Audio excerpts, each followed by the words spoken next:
नमस्कार दोस्तों, सृष्टि लाइव के YouTube चैनल में आप सभी का स्वागत है। मैं प्रमोद आप लोगों को हिंदी के बारे में बताऊंगा।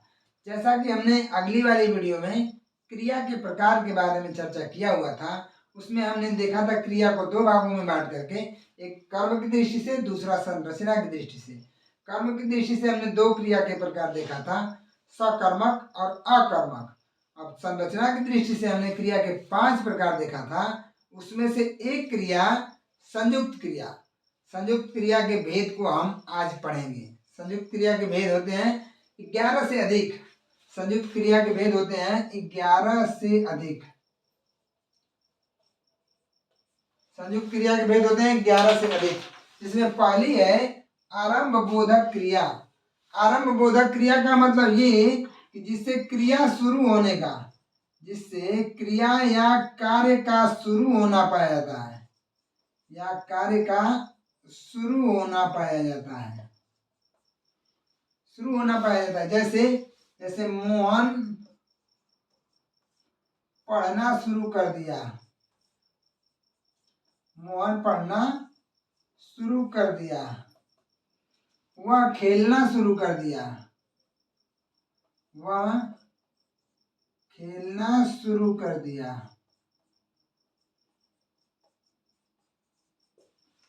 उम्मीद है दोस्तों समझ में आ गया होगा। यानी आरंभ बोधक क्रिया का मतलब ये कि क्रिया का वह रूप जिससे कार्य के शुरू होने का बोध होता है, उसे आरंभ बोधक क्रिया कहते हैं। बढ़ चलते हैं दोस्तों आगे और बढ़ते हैं समाप्ति बोधक क्रिया। तो जिस प्रकार आरंभ बोधक क्रिया में कार्य का शुरू होना पाया जाता है, उसी प्रकार समाप्ति बोधक क्रिया में कार्य का समाप्त होना पाया जाता है। कार्य के समाप्ति होने का पता चलता है। जैसे उसने पढ़ लिया है, उसने पढ़ लिया है।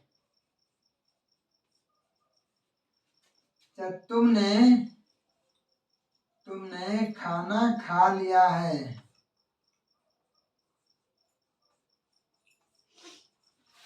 तुमने खाना खा लिया है, चाहे उसने नौकरी प्राप्त कर लिया है, तो इससे ये पता चलता है कि कार्य समाप्त हो चुका है। बढ़ चलते हैं दोस्तों आगे और देखते हैं अनुमति बोधक क्रिया। अनुमति बोधक क्रिया का मतलब जहां पर अनुमति लेने का बोध हो, जहां पर अनुमति या आज्ञा लेने का बोध हो, आज्ञा लेने का बोध हो, वहां हो जाता है अनुमति बोधक क्रिया। जैसे मुझे पढ़ने दीजिए, मुझे पढ़ने दीजिए, उसे खेलने दीजिए।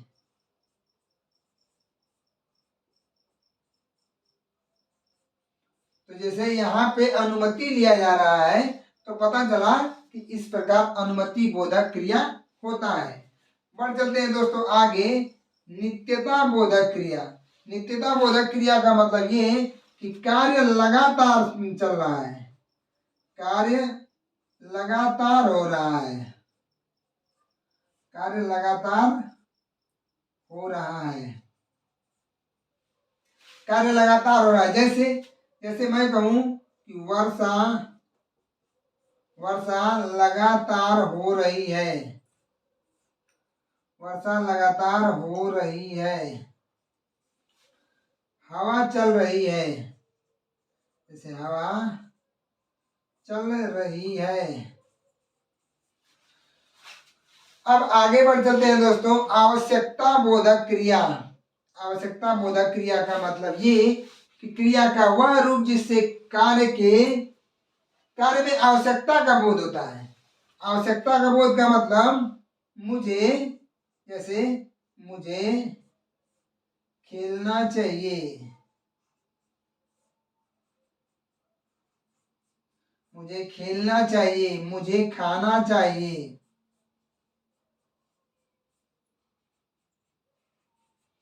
मुझे नौकरी चाहिए। इस प्रकार पता चल जाता है कि आवश्यकता है। यानी जिससे ये पता चले आवश्यकता, आपकी कोई ना कोई आवश्यकता है, उस क्रिया से आवश्यकता बोधक का पता चलता है।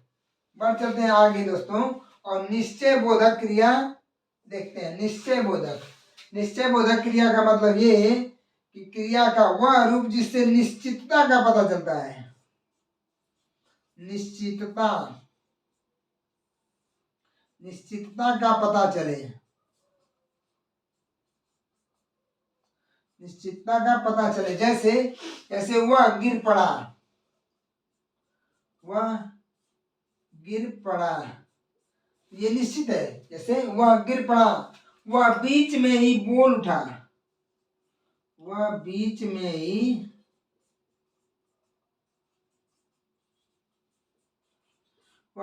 ही बोल उठा,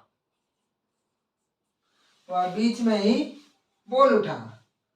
उम्मीद है दोस्तों यहाँ तक समझ में आ गया होगा। अब चलते हैं आगे। इच्छा बोधक क्रिया, इच्छा बोधक क्रिया किसे कहते हैं? कोई कमेंट बॉक्स में कमेंट करें इच्छा बोधक।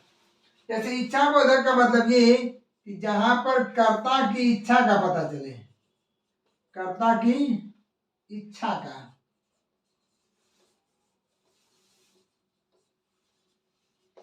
कर्ता की इच्छा का पता चले। जैसे जैसे मैं कहूं कि राम पढ़ना चाहता है, राम पढ़ना चाहता है, मोहन खेलना चाहता है, मोहन खेलना चाहता है। बढ़ चलते हैं दोस्तों और समझते हैं अभ्यास बोधक क्रिया। अभ्यास बोधक क्रिया मतलब क्रिया का वह रूप जिससे अभ्यास का पता चले। मतलब ऐसा कार्य, चाहे जो कोई ऐसा कार्य करे जिससे अभ्यास का पता चले। अभ्यास जैसे जैसे वह खेला करता है,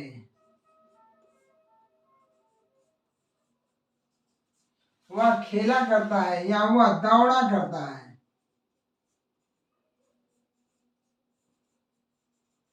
वह दौड़ा करता है, या वह पढ़ा करता है। मैं पढ़ा करता हूं, मैं पढ़ा करता हूं। यानी जिस क्रिया से अभ्यास का पता चले कि डेली बाय डेली कुछ ना कुछ कर रहा है, इस क्रिया को कहते हैं अभ्यास बोधक क्रिया। बढ़ चलते हैं दोस्तों आगे और देखते हैं शक्ति बोधक या शक्ति वर्धक क्रिया को। ये क्रिया का मुख्य रूप है। यहाँ से मतलब कई क्वेश्चन पुटअप किए जाते हैं, उठाए जाते हैं, पूछे जाते हैं। जैसे शक्ति बोधक क्रिया का मतलब जहां पर शक्ति का प्रयोग हुआ हो, शक्ति का प्रयोग हुआ हो, क्रिया का वह रूप जहां पे शक्ति का प्रयोग हुआ है या उससे शक्ति का बोध होता है। जैसे जैसे मैं कहूं कि बंदर इस पेड़ से उस पेड़ पर कूदा,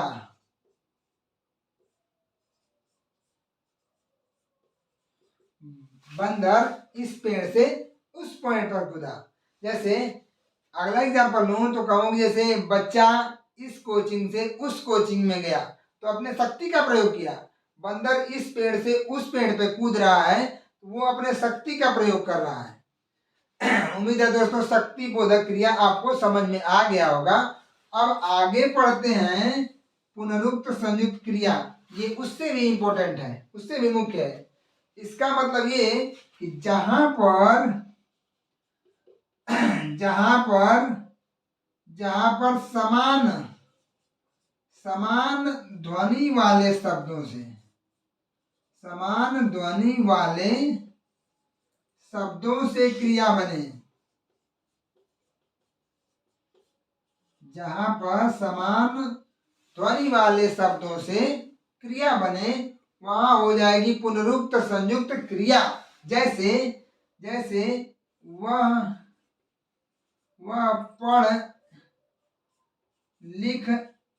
पढ़ लिख सकता है, या मोहन खेल कूद सकता है,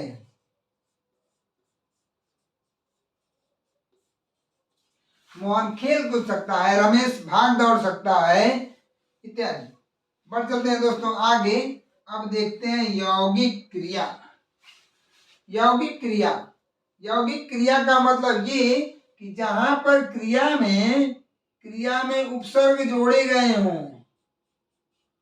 क्रिया में उपसर्ग जोड़े गए हों, जहां पर क्रिया में उपसर्ग जोड़े गए हों या उपसर्गों को जोड़कर बनाई जाने वाली क्रिया यौगिक क्रिया कहलाती है। उपसर्गों को जोड़कर बनाई जाने वाली क्रिया को यौगिक क्रिया कहते हैं। जैसे चला जाना, चला जाना, आ जाना, इसमें ये हो गया उपसर्ग और ये हो गई क्रिया, ये हो गया उपसर्ग और ये हो गई क्रिया, यानी ये हो गया उपसर्ग और ये हो गई क्रिया।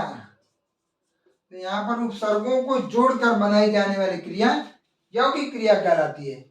बढ़ चलते हैं दोस्तों आगे। क्रियार्थक संज्ञा, क्रियार्थक संज्ञा किसे कहते हैं, ध्यान देने वाली बात है, यहाँ से कई क्वेश्चन पूछे जाते हैं। क्रियार्थक संज्ञा का मतलब ये कि जब क्रिया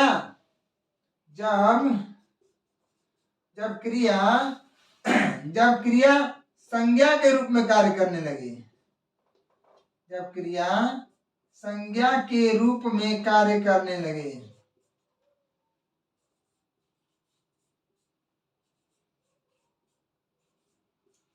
जब क्रिया संज्ञा के रूप में कार्य करने लगे वहां पे हो जाता है क्रियार्थक संज्ञा।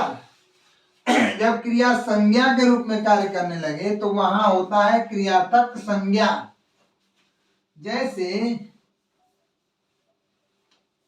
जैसे मैं कहूं कि टहलना स्वास्थ्य के लिए लाभदायक है, जैसे मैं कहूं कि टहलना स्वास्थ्य के लिए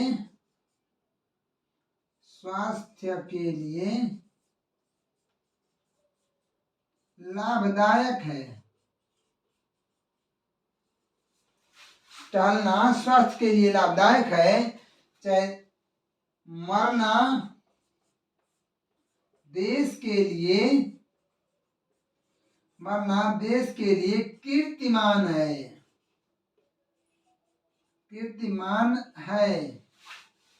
ठीक है। उम्मीद है दोस्तों वीडियो आप लोगों को पसंद आई होगी। यदि आप हमारे वीडियो पे नए हैं, हमारे चैनल को सब्सक्राइब करें, वीडियो को लाइक करें और शेयर करना ना भूलें। Thank you.